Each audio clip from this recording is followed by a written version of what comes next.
அகங்காரம் அனைவரும் அறிந்த வார்த்தை. பலர் கூற நீங்கள் செவிமடுத்திருக்கலாம். அன்னவர் அகங்காரம் கொண்டவர் என, தன் ஆற்றல் மீது அகங்காரம் உள்ளவர் என, தன் தோற்ற அழகினால் அகங்காரமானவர் என, செல்வ வளத்தை கொண்டு அகங்காரம் உடையவர் என அநேக விமர்சனங்கள் உண்டு.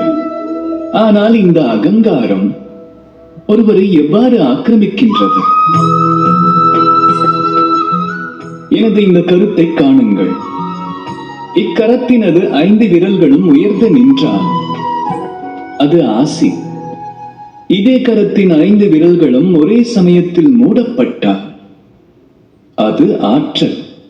அது சங்கடங்களை எதிர்கொள்ளும். எனினும் தனித்திருக்கும் இந்த ஒரு விரல் சங்கடங்கள் அனைத்திற்கும் காரணமாகலாம்.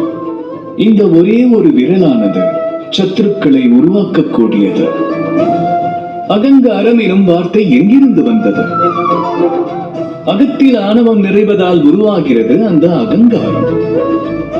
ஆணவம் ஒருவர் தனது சுற்றத்தார் மற்றும் உற்றாரை காட்டிலும், தனது நண்பர்கள் உறவினர்களை காட்டிலும் தன்னையே உயர்ந்தவனாக கருதுவதாகும். மரியாதை மிக்கவராய் நினைத்துக் கொள்வது. எனினும் நினைவிருக்கட்டும், அந்த அகங்காரம் ஒரு நபரின் சுய அடையாளத்தை அழிக்க வைக்கும் முதல் படி. ஆக பின்தள்ளுங்கள் அகங்கார விஷத்தை. அரவணையுங்கள் நாம் எனும் நல்லுணர்வில்.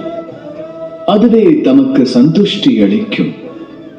அது அளிக்கும் பேரன்போடு கூறுங்கள், ராதா ராதா.